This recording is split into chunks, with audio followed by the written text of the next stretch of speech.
The rules say you can't give anything to the Eerie. Yet you casually gifted a pair of exquisite high heels to the Eerie lady. While everyone thought you were doomed, the Eerie lady was extremely pleased, not only giving you a very precious Eerie artifact but also wanting you to become her husband. Simply because you awakened the full-time system. This full-time system can not only hear everyone's thoughts but also unlock various professional skills. At this moment, just as you entered the horror game, a voice echoed in your ears. The horror game is about to begin. The game instance is Timoth Castle. With 4 players, the task is to survive in the castle for 3 days. Good luck. At this moment, you stand in an ancient and magnificent Eastern European castle, along with 3 others who were chosen at the same time as you. You walk towards these 3 people and say, "Hello, my name is Lee Yunlong. You can call me Dr. Lee. It's nice to meet you here." "Hello, Dr. Lee. My name is Su Jiao. I'm not sick." And her thoughts were the first you heard. You didn't expect this little girl to be timid in front of you while secretly thinking of spitting at you. You then ask, "What are your names?" "I won't tell you. My name is Zhou Yun." Zhou Yun guardedly crossed her arms.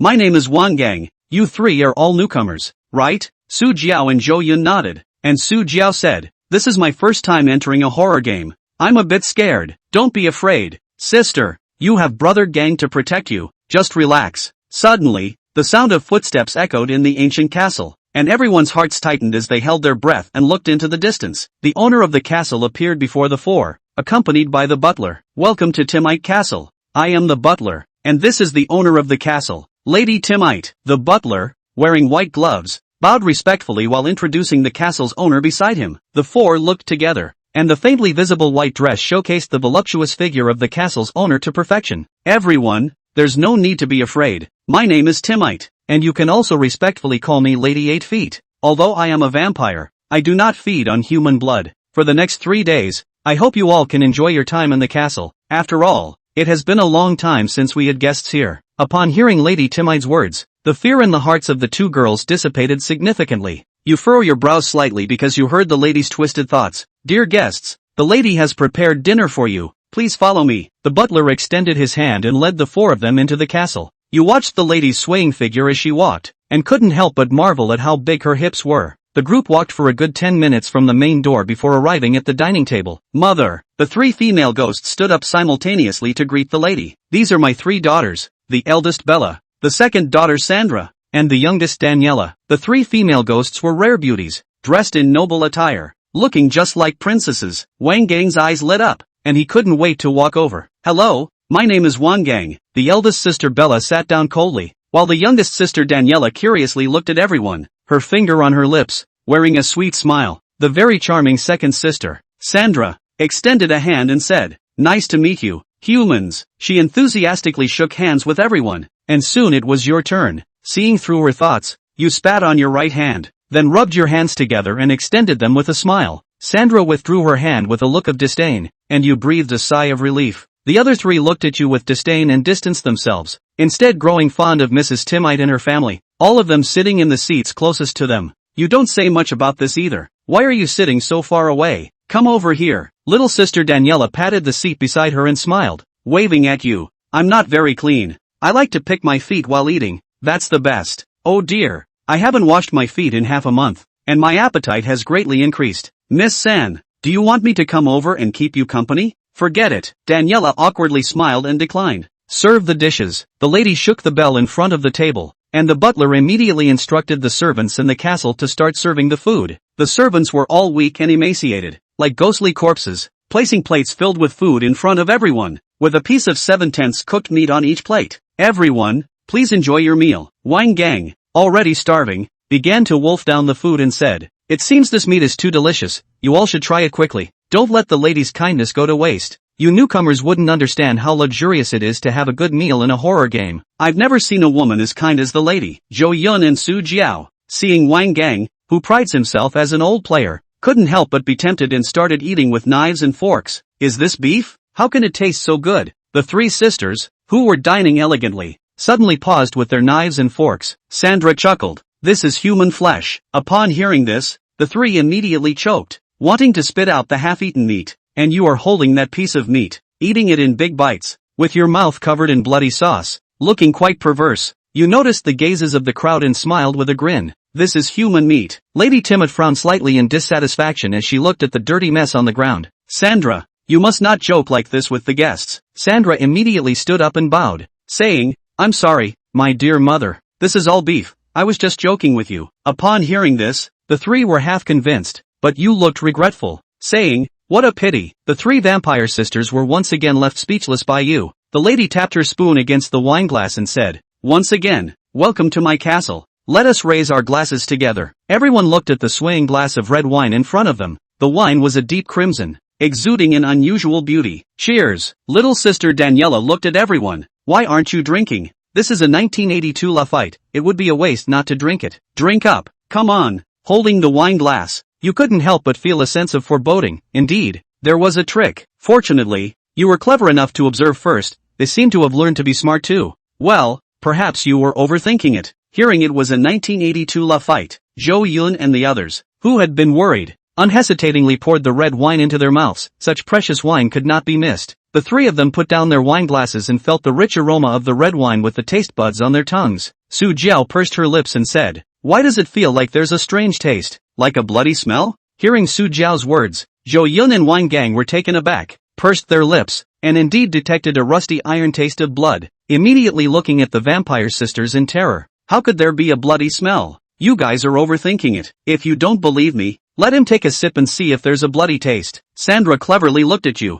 the only one who hadn't drunk the red wine. In front of them, you tipped the glass of red wine back. It's from 82. Isn't that expired? Is it polite to entertain guests with expired wine? The three vampire sisters exchanged glances, their eyes filled with an indescribable expression. No, are you sick? Can red wine even expire? Have you never had a meal of 3 dishes and a soup in your life? The second sister, Sandra, looked at the wasted red wine, gritting her teeth in anger, unable to contain her fury. I feel so dizzy. This wine is really strong. The two girls held their heavy heads, feeling weak and powerless. The one who drank the most and the hardest, Wine Gang, directly fell asleep. Sandra looked at Wine Gang and licked her lips. The three people at the table have fainted, leaving only you. You feel a sense of helplessness. Humans really can't hold their liquor. Since they are drunk, let's take them to the guest room to rest. As for this gentleman, even though you haven't had any alcohol, please return to your room as well. I must remind you that no matter what sounds you hear at night, you must not leave your room. After all, besides me, there are quite a few guests in this castle, and it wouldn't be good to disturb them. You frowned slightly, and before you could think more,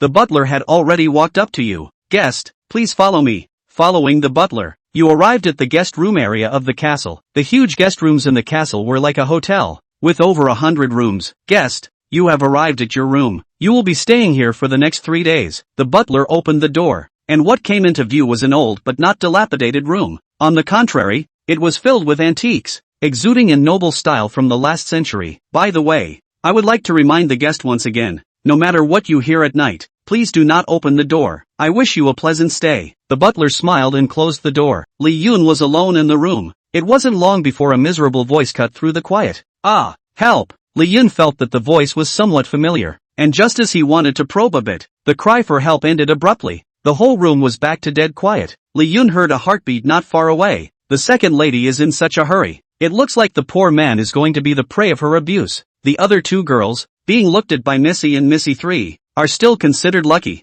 As for the one in the room, hey, no one can escape. It's that steward's heart. He's not gone. Been outside my door. Crap. Li Yun's face sank. The heartfelt words of Mrs. Timid and the three bloodsucking sisters at the dinner party had told him. After the four of them stepped into the ancient castle, there was a high probability that they wouldn't be able to get out. The goodwill of the bloodsucking creeps in the old castle is all camouflage. Who knows when they will tear off this disguise and thus reveal their true colors. The butler's heart told him that the impatient second young lady, Sandra, had been the first to tear off her disguise. The scream for help just now was Wang Gang's, knowing that the remaining three could have been killed, and with the butler standing outside the door, Li Yun didn't dare to breathe more than a breath. His head raced, listening quietly to the heart of the butler at the door. Ha, there's no movement, is it asleep? Ha, what a big heart, eating and sleeping. Ugh, I want to get off work too. I want to go back to bed. I don't want to stand guard here. Yo, these guests seem to be hungry and want to covet the food inside. Get lost,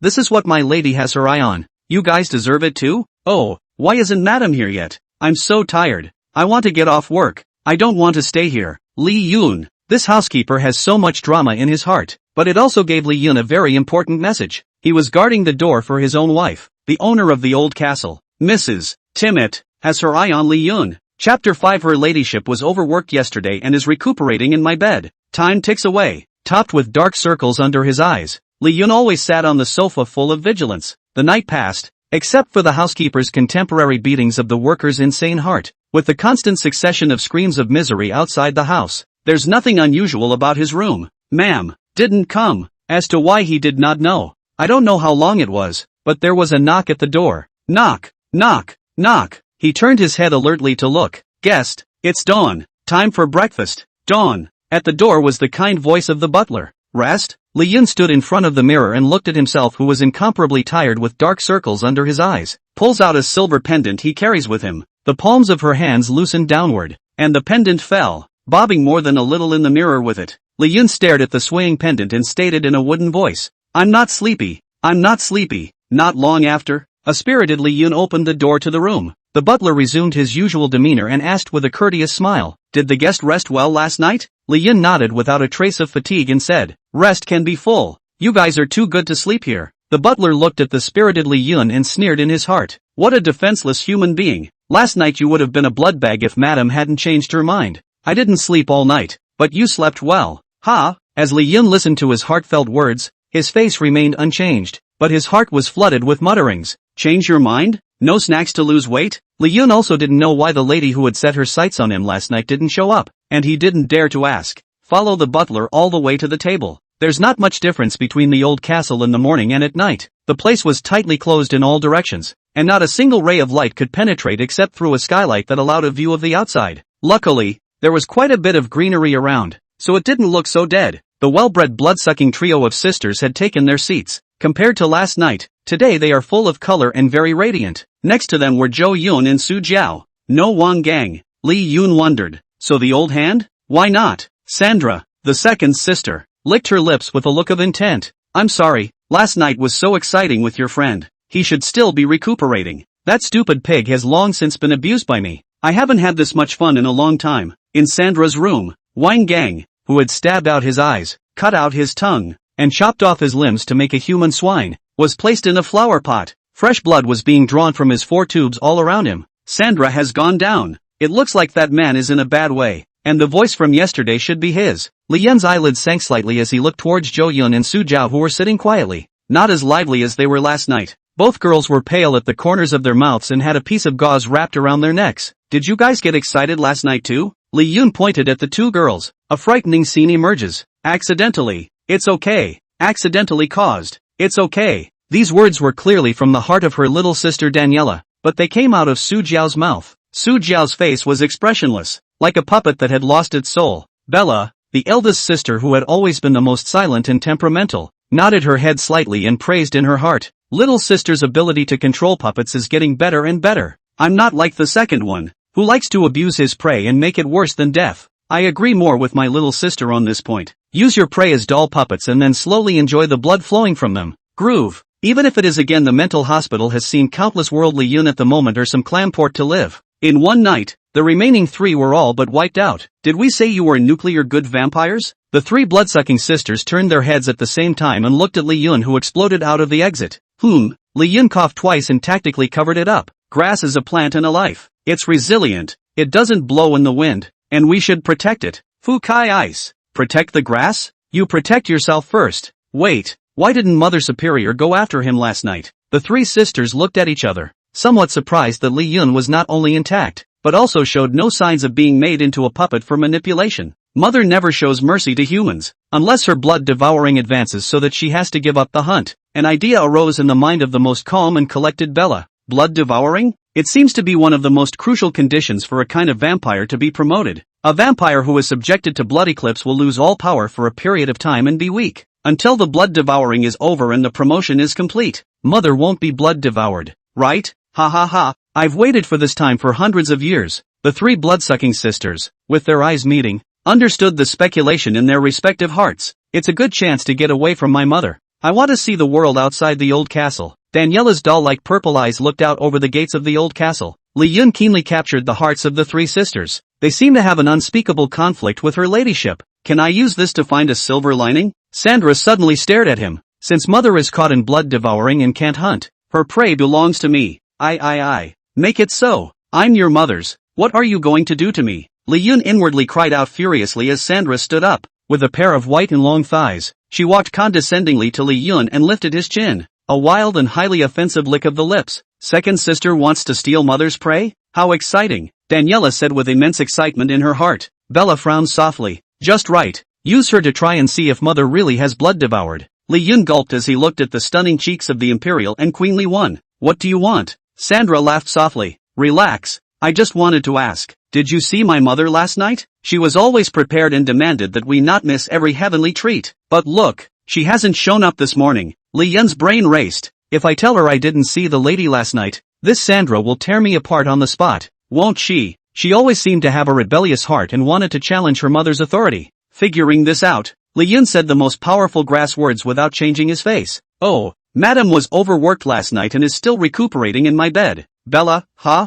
Sandra, huh? Daniela, Chapter 6 The Masochist of Masochists. None of this family's shenanigans are normal. Such a counterintuitive statement. He dared to say it like that, so it's probably true. Sandra froze in place at the moment, her down brain slowing down. She believed it. She believed it. Ha ha ha. Li Yun laughed wildly in his heart. No one can tell the truth of this statement as long as they act like it. Most crucially, Li Yun returned the favor of Sandra coaxing herself to Wang Gang just now. Too clear. Little brother, do you know what you're talking about? Daniela stood up in disbelief. First of all, by seniority, you can't call me little brother. From now on, just call me little uncle. And then, uncle's business. You're too young to care. What's the matter? Li Yun took his stance and grabbed a cup of water on the table with his hand and took a light sip. Daniela's newly acquired aura was instantly silenced. Sitting on his ass in his chair, he clasped his hands in indignation and beamed. No, no, no. Mother-sama has such superior taste. How could she like such a guy?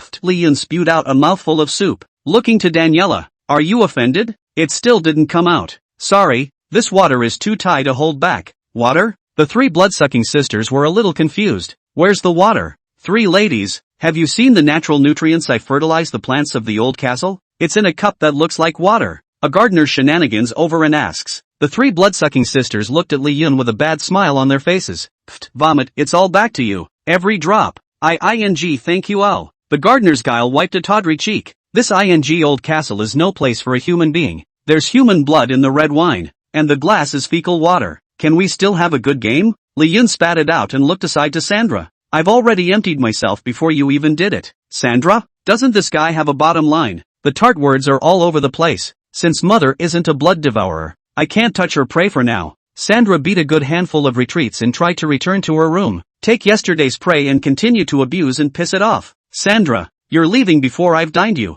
Have you forgotten all the rules in the old castle? Bella, Daniela hurriedly rose and bowed respectfully. Mother superior. I saw it all just now. Are you trying to make a move on my guest, pray? The lady took a step forward, and Sandra, who had none of her earlier bravado, slowly bowed her head. In front of the lady who was nearly 2 meters tall, the 1.7.5 tall imperial sister was also like a child who had done something wrong and could only bow her head. According to the family law, the following offenders should be whipped. Whip! Sandra drew her own special whip from her mouth, which was glowing scarlet. Take off your pants and get down. Sandra dutifully took off the bottom half of her cake dress, showing off the gartered black silk and those slender thighs, then plopped down on the dining room table, rising high on his ass. Li Yun looked at the sexy body and provocative posture and almost spewed out a nosebleed. Female shenanigans aside, the wild, devilishly fit Sandra is enough to make a normal man horny. Snap! The whip cracked like thunder on Sandra's ass. Ah, so good. It's been a long time since I've been punished by my honorable mother-sama.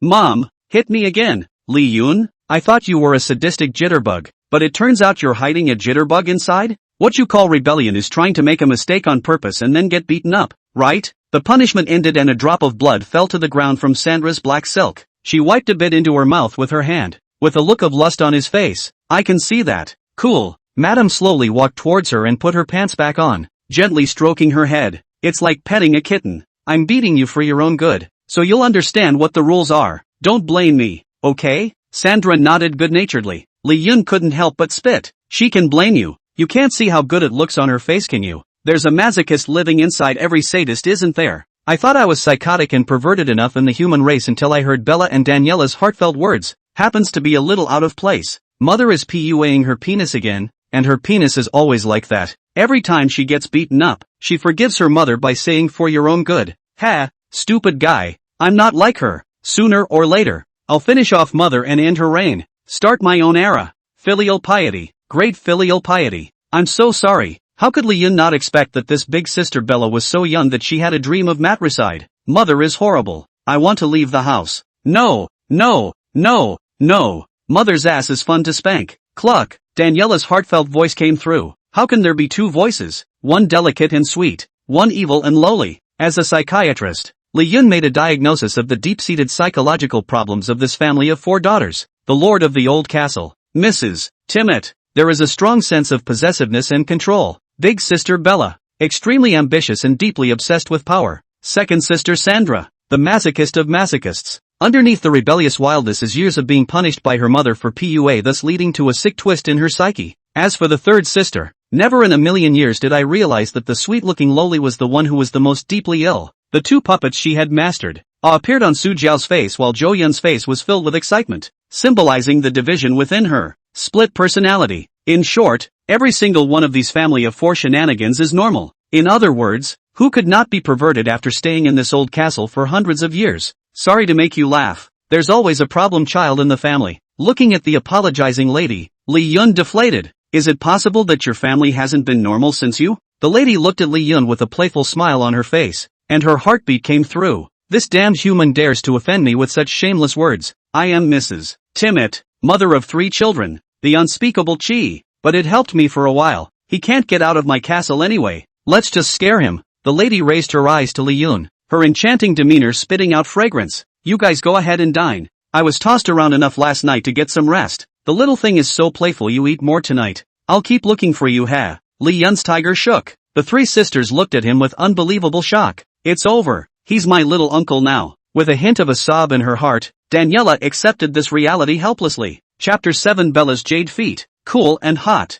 Her ladyship returned to her room without proceeding to dine. This unusual behavior should have alerted the 3 sisters. But with Sandra being penalized, the 3 sisters didn't dare think twice. Mother's gone, and I'm not eating. I'm going to my room. Sandra was the first to leave. Enjoy yourselves. Bella proceeded to leave. Ah, what's the matter with you today? You won't even eat with me. No, Kason. 2 young ladies, why don't you play with me? Daniela asked Su Jiao and Zhou Yun for their opinions under false pretenses. Yes, yes, yes. Su Jiao and Zhou Yun nodded their heads and said yes at the same time. Danny pulled away from the heart and left with Su Jiao in her left hand and Zhou Yun in her right hand, bouncing away. Even if you have a split personality, you're still a drama queen. What are you doing here for your little uncle? Li Yun looked at Daniela's back as she left and spat a few words. A bunch of blood-sucking creeps pretending it's not the same whether they eat it or not? I can't. I'm really hungry. I was up all night last night, strong with hypnosis. At the moment it's heartbreak. Li Yun shook the ringing bell on the table and signaled the butler to arrange for the food to be served. Soon,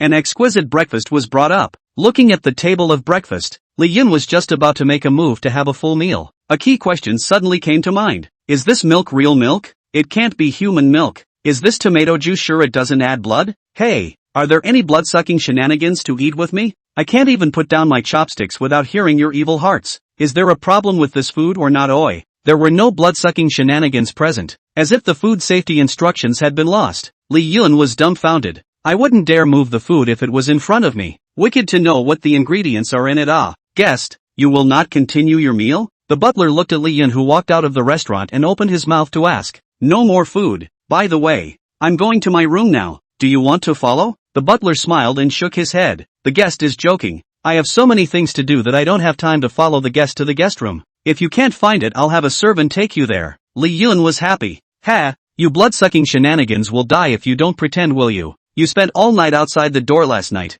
and now you're starting to act bratty? No, I'll just go by myself. The butler nodded to make way, and Li Yun walked towards the guest room. He confirmed one thing. He is safe during the day compared to the night. The butler really didn't follow, and there was no presence of any creepy things outside his own door. He unlocked the door and got comfortable on the bed. Finally, I can get some solid sleep. Self-hypnosis. Disarm. I don't know if I'll be able to dream a good dream either. Self-hypnosis works well, but it also has a lot of side effects. For example, Li Yun kept himself awake. After the hypnosis was lifted, sleepiness is then magnified twofold. The moment the hypnosis was lifted, he had opened his eyes and huffed and puffed. Li Yun really did have a beautiful dream. dreaming of a fairy falling from the sky, a pair of spotless jade feet, icy skin and jade bones, small and exquisite, just like the cold and beautiful jade, exuding a unique charm. It was followed by the perfect body that was clad in tulle that was hidden from view, and a pair of eyes that looked down on the world with indifference, ice-clear nymphs, proud and cool, as if they don't eat earthly fire.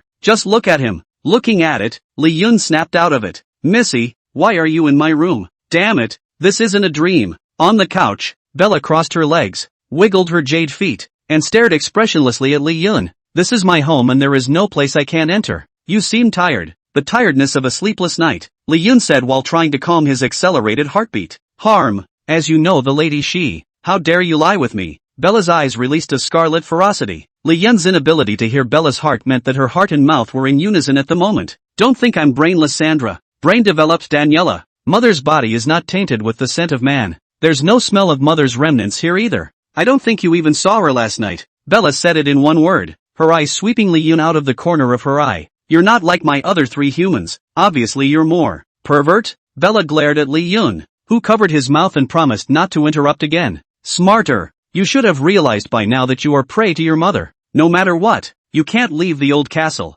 The only way to end up is to have your blood incorporated into the wine by your mother using her skillful brewing techniques. I can give you a way out. Just talk and tell me what happened last night. Bella's eyes looked straight at Lee Yun, who couldn't avoid it. The scariest thing is this big sister, who has no inner turmoil. It made it difficult for Lee Yun to detect her mental activities. It's not that the villain is bad, it's that the villain's heart is in the right place and he's telling the whole truth. I'm your mother's prey, and you wouldn't dare lay a hand on me. Ha, that's pretty smart. I'm certainly not stupid like Sandra. Bella laughed softly and dismissively. If you'll tell me, I'll consider giving you a way out. You only have 10 seconds to think. 10, 9, 8. Bella's cool face held a light smirk of disdain, her mouth coldly counting down. The cocked jade foot bobbed up and down. This jailbird countdown makes Lee Yun want to take a shot. Lee Yun still couldn't probe Bella's mind, just as the 10 seconds ended and Bella got up to leave. Madam did not come last night. Bella sat back down on the couch, crossing her jade feet. The playful grin that mastered everything on his face intensified. Good boy. You've worked hard at taking control of your pathetic destiny. If you really want to survive, then you need to try a little harder. Bella held out her fingers, index finger and thumb compressed into a thin slit in a gesture of painfully missing the stick market. Come on, I'm trying so hard. Almost, you asshole, get your hands off that filth. Sorry, you're really pushing my buttons with this countdown. Disgusting XP, you rat. Bella turned her face away and gritted her teeth. If it weren't for the plan, I'd kill you, you stinking rat, even if it offended my mother. Bella's heartfelt words were finally answered. Lee Yun's face showed a long-lost satisfaction. The heartbeat always hooks up. As for Bella's plan, if you want to live, find out what happened to my mother. I can't believe I managed to get her to give up hunting. I promise you, if you can give me the answers I want, your life, I'll save it. It's just a rat's life. It's nothing. Chapter 8. A way out of the castle. Bella came and went quickly. When she was gone, Lee Yun threw the paper towel into the trash can. Mumbles. Ha, what does she think I am? A dog. Needed her to give me a handout to live. For the sake of her jade feet, I won't bother with her in general. A great man can be hard or soft. Lee Yun gathered himself and a confident smile appeared on his face. This Bella is really smart. As I expected. She can't hide her rebellion anymore and will come to me. She wants to use me. And why wouldn't I want to use her? With her secret shelter at least I don't have to worry about being killed anytime, anywhere. As for trying to get out of the old castle and get back alive, that's not enough. A master psychiatrist. In listening to Bella's heart and judging her psychological problems, Lee Yun had already guessed that Bella would definitely come looking for herself. Ask her mother about last night. I just didn't expect Bella to come so quickly, which was a real shock. It really doesn't seem like I can get a solid night's sleep here. In case it's not Bella, it's Sandra. It's the lady. I might not wake up for the rest of my life. Lee Yun gently shook his head, reviewing just now still loosened a trace of vigilance. He opened the room and walked out. As per Bella's explanation before she left, the shenanigans in the old castle are very much about the rules set by the lady. You won't be hunting during the day, so there's not much danger. Extra care would have been needed at night, if he hadn't been prey to the lady's eye and had the butler on guard. Last night the door to this room was split early by the other guests who stayed here and showed up to hunt at night. Lee Yun appeared to be idly admiring the ancient castle, but in actuality, he was calculating the distance between his room and the lady's room in his mind. Madam's room was located in the center of the old castle, a full 3 miles from the guest house. It's really a big family. You have to drive a car to go to the bathroom. Li Yun sighed at the enormity of the ancient fortress and continued to calculate. My room is 3 miles from the lady. My listening range is within 500 meters. Just now I pretended to appreciate coming 500 meters outside the lady's door and didn't hear any heartbeats. It means that the lady is really sleeping and won't wake up until the night. If I want to eavesdrop on her secrets, I'll have to do it at night. But at night, in Bella's description, it was the spectacle of a million tricky nights. It was a far cry from the cold old castle during the day. This was in line with the life pattern of the tricksters, who rested during the day and acted at night. If you want to go out at night and listen to her ladyship's secrets, you'll have to deal not only with the butler who guards you, but also with the creepy things along the way. Looks like a scavenger hunt is in order. Bella, pull back. How could the queen who was pretending to master the castle to become the next lady be a punching bag for a human? Sandra? Ha! She was indeed a battering ram, but hated every lash on herself to please her excitement with my pain. Li Yun calculated in his heart, excluding 2 of the 3 sisters. Wouldn't there be only 1 person left? As it happened, he saw Daniela at the old castle near the gate. Third miss, what are you doing here? Daniela stood in front of the gate of the ancient castle with her 2 puppet dolls, Su Jiao and Zhou Yun. Hearing Li Yun's words behind him, he turned and spoke. They're both trying to escape and I'm stopping them. Li Yun, you're the one who escaped, right? Seeing through it without breaking it down, Li Yun looked at Zhou Yun and Su Jiao. Is this old castle bad? The lady and the creepy things in the old castle are so nuclear good. The 3 young ladies are even more beautiful than one another. And the most beautiful of all is the 3rd young lady. I can't believe you guys are still trying to escape. What an ignorance. Right or wrong? Third miss, Daniela, right. Even though you're wrong about everything, if you say I'm the most beautiful, then you must be right. Daniela smiled her heart out, her eyes squinting slightly. The little white silk loli was extremely cute. Excuse me third miss, I'd like to chat and hang out with my partner. Does it look convenient to you? Daniela had just been praised by Li Yun, and it was the right time to look at him in a favorable light, so she immediately nodded her head. Convenient. Zhou Yun and Su Jiao walked towards Li Yun, one on the left and one on the right alongside Li Yun in the center. Only, there's a little tail behind it. It's so big here. I got lost. Hey, Su Jiao, do you know where this is? Li Yun asked as he pointed to the standing place and opened his mouth. This is the hospitality lounge at the gate. Oh, so that's how it is. But I'm asking about Su Jiao. Li Yun looked at Zhou Yun. Zhou Yun immediately shut up as Su Jiao opened her mouth. This is the hospitality lounge at the gate. Repeat chicken is right. And, how did you two know that? It's not right. Daniela, who was secretly following the trio, appeared out of nowhere. I told both sisters. Li Yun pretended to be surprised and said, Third miss, why are you here? Didn't we just agree to give the three of us a little space alone? I've got some whispering to do with the girls. That's not very polite of you. Daniela was at a loss for words as she listened to Li Yun's words. Madam is an aristocrat. Even after becoming a vampire, she is an aristocrat among vampires. Even drinking blood is more elaborate than the average vampire, preferring to brew human blood into wine. The education of his three daughters was even tougher. Aristocratic, ladylike, polite, disciplined, nonetheless. So the oldest daughter is out of school trying to be the one to make the rules. The second daughter perverted and became a masochist among sadists. The third daughter is full of stress eating and is hell-bent on escaping the place. Li Yun had already seen through their own psychology. The sentence politeness is considered to hold Daniela to death. Daniela snuck a cold grunt of discontent. Where else would I be if I wasn't here? Trying to get rid of me? Whisper. I'd like to see what you're going to say that's not creepy. You think I've disappeared, but I've been here all along.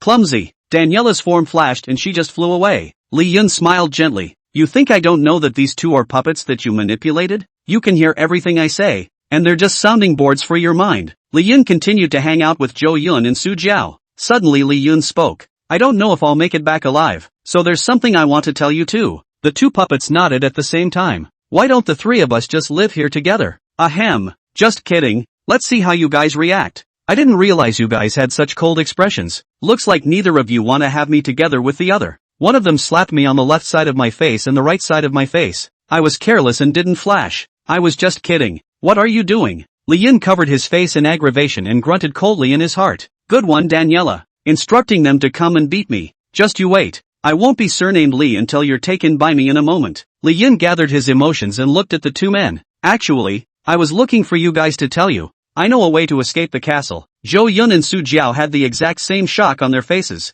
Really? Chapter 9, torture me? I am not going to turn you on. Would I lie to you guys? But this gate is being used by Mother. Mrs. Timid has inflicted a specific trickery, and it can only be left with her permission. Li Yun rubbed his chin. So that's it. Zhou Yun and Su Jiao's faces looked strange. You wouldn't not know it. How could it be? Of course I knew that, and made a detailed escape plan. Well, tell me about it. Well, tell me about it. The pleasant heartfelt voice of Daniela came from somewhere hidden. After 100 years in the old castle, she had gotten tired of it a long time ago, a little impatient at the moment. Finally, the butler suddenly rushed over. Looking for me? What's the matter? The second lady wants you to go to her room. Sandra wouldn't be a thief and still want to do it to herself. Li Yun was a bit flustered for a moment. What does the second young lady want with me? Guest, I don't know. Since the second young lady has given the word, you'd better go for a while. Can I go and come back? Second miss said that if you don't go, she'll take the initiative to come to you with a whip.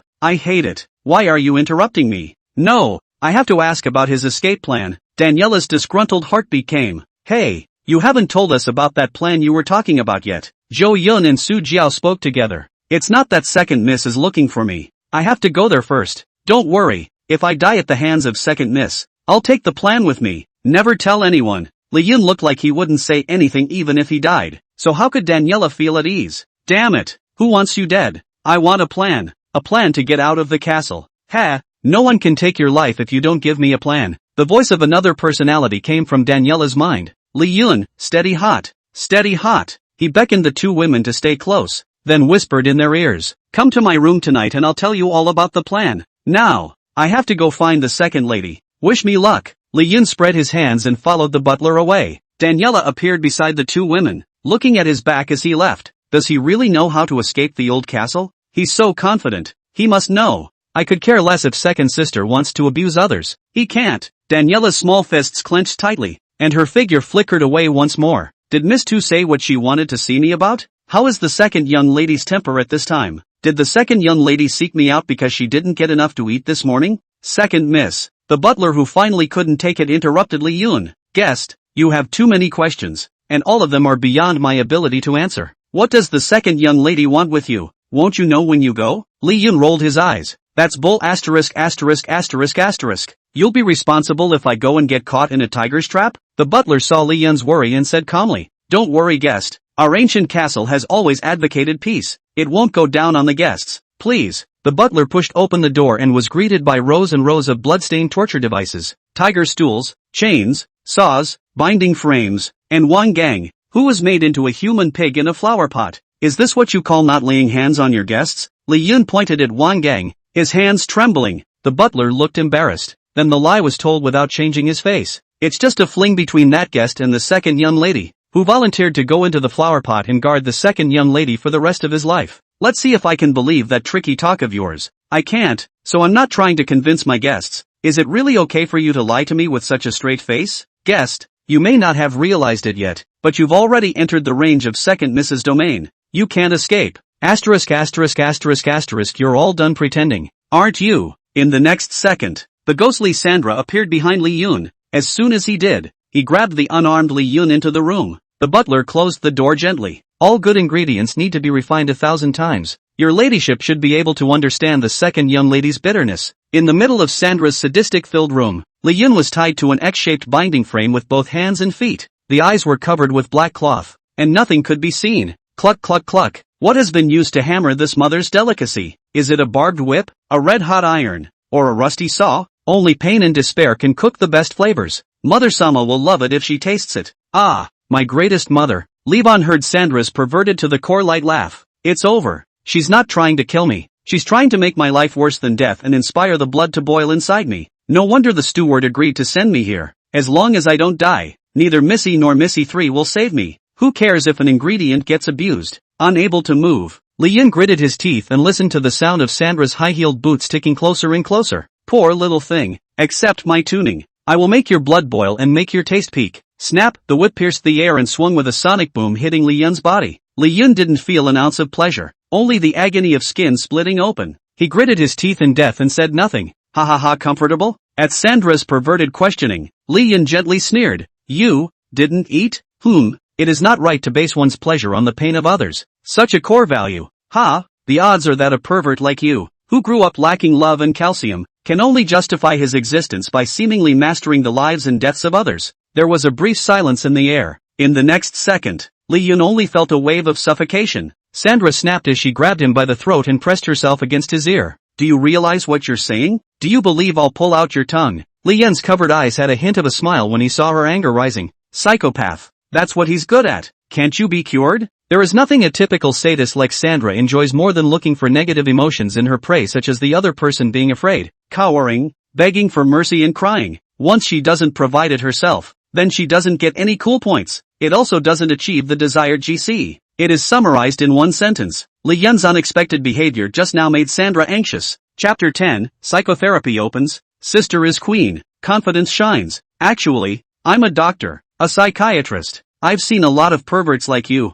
so it doesn't seem so perverted. Do you think you're cool and new? It's actually not cool at all. The more flatly mocking Li Yun's tone became, the more disorganized Sandra's emotions became. Strangle me. Your Lord Mother won't spare you if I die. You, however, are just a dog for your mother. Pity, wagging her tail, not pleading for her approval and affection. Ha, you're already in my sights. Sandra's hands went limp and her breathing became labored. Word for word, you begin attacking Sandra's heart. Plus 10 to occupational value. Plus 20 to occupational proficiency. See through me? You, a mole human, are a mouse that I casually crush under my feet. Who do you think you are? Li Yun continued to attack the heart, turning words into blades and plunging them straight into Sandra's heart. Poor thing. You don't have your big sister's steady excellence, and not as cute and sweet as the third sister. Of the three sisters, you Sandra are the most neglected. That's why you crave most of all to be recognized, to get the look of others looking up to you and praying for you. And you don't realize that the more this happens, the more pathetic you look. You have successfully penetrated Sandra's heart. Career value plus 10.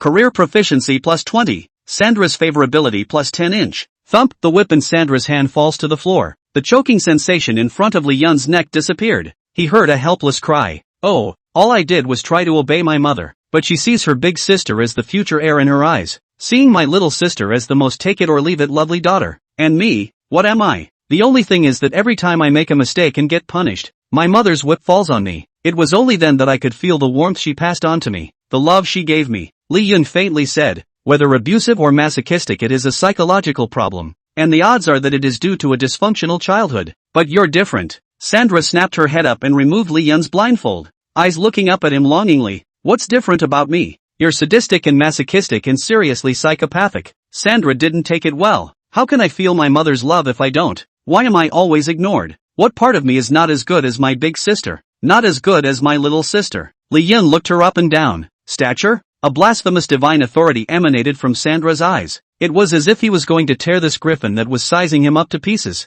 Seems like it's going to be a little better than them. You recognize Sandra. Career value plus 10. Career proficiency plus 20. Sandra's favor plus 10. If big sister Bella is pure lust, Sandra is the queen of sexy as hell. At the moment, she was wrapped in leather, with a convex front and back, without a trace of extra fat. Li Yun's words made Sandra's anger disappear instantly. Sandra untied his bonds. Unexpectedly, Li Yun suddenly stretched out a hand and squeezed Sandra's. You seek death. Sandra stormed off. Li Yun, however, had a face that verified the truth. Better than all of them, indeed. You have recognized Sandra once again. Career value plus 10. Career proficiency plus 20. Sandra's favor plus 10. Sandra's anger came to a screeching halt, and instead she looked at Li Yun with some embarrassment. You really think so? Li Yun smiled faintly. Whether it's a human or a trick, it's a unique being. You always think your mother doesn't care about you and values you. It's big sister, third sister who took away your aura. You deserve to be valued for what you have.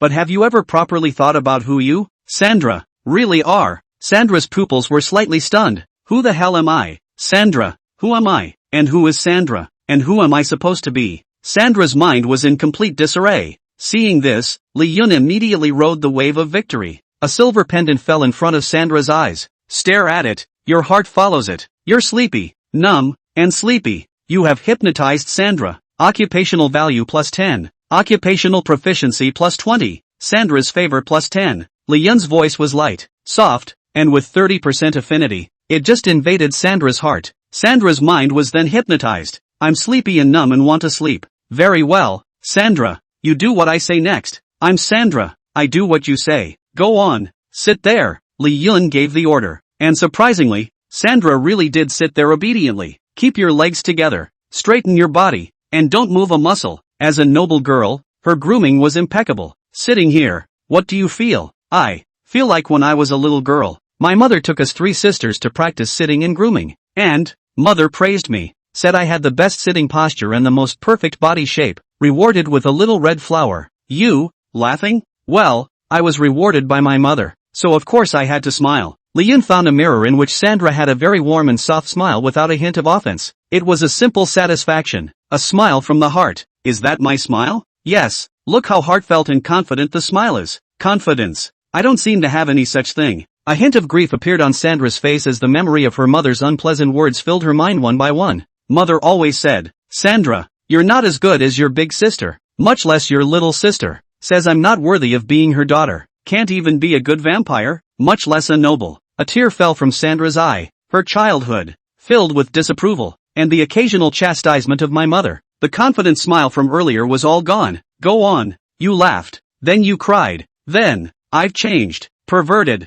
Sandra, who was punished from time to time, fell in love with the feeling. It is only through abuse and masochism that one can find the meaning of one's life. Her face began to grow livid, her smile taking on a cruel, pungent edge. Hands constantly ravaged the air, and his entire body carried a great deal of offense. They all fear me, and are afraid of me, and honor me. Fall to your knees under my high heels and violence. Don't dare ignore me and look down on me again. Sandra shouted sternly. Really? Really? Sandra, who are you? There's that problem again. And once again Sandra's CPU burns dry. The berserkness in her body disappeared, and was replaced with an unconfident and incomparably despondent demeanor. Her heart was like a steel wire being constantly ravaged by Lee-Yun. 1,000 times. Smiles, low self-esteem, sadness, cruelty, violence and then now despondency. Seeing this, Lee-Yun snapped his fingers in front of her eyes. Sandra remembered. You're the queen. Confidence shines through. A powerful confidence was born. Sandra muttered. Sis is the queen and her confidence shines through.